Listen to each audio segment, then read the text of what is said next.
and Hobbs. Okay, here's my major criticism of this episode. Good matchup. They had a good match. Very, hard hitting. Good quality match, I thought. And then the interference came at the end when QT came in. That's where it went sideways. He trips up Ricky Starks. Ref is distracted with QT, but Hobbs hits his finishing move and gets the pinfall. But QT is pleading with Aubrey Edwards to turn around and count the pin. And Kevin Kelly had the best line of the night. He goes, QT is trying to tell her, but QT has no credibility. No referee will ever listen to him.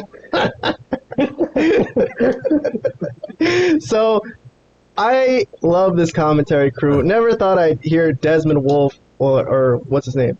Nigel McGuinness. Nigel McGuinness. Yeah. Never thought he would be color commentator on a major show from when I remember him in TNA. But man, this commentary crew makes this show, the whole look of it, the seriousness of it, the fact that they have more serious wrestlers. This, to me, was a pretty damn good episode. But this was the chance for Hobbs to take out QT and leave QTV, and the crowd would have popped huge. They were waiting for it so bad. It was right there for the taking, kind of like Cody Rhodes winning at WrestleMania.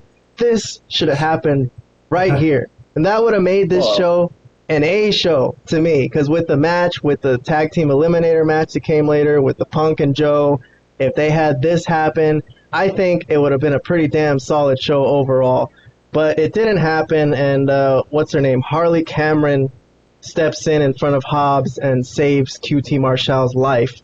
I would have popped huge for Hobbs to have wiped out QT Marshall there. I don't know. Did anyone else get that thought, or no? Was I the only one?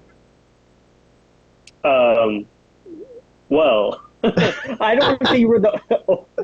I don't want to say you were the only one that thought that he should, yes, beat the crap out of QT. But I also don't think he should have ever been with QT to begin with. So it's a double-edged sword. But I don't know what they're doing with Hobbs. I remember they had those.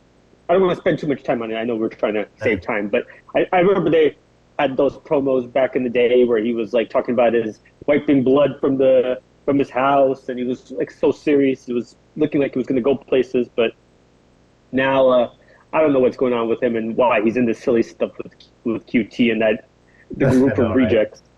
But anyways.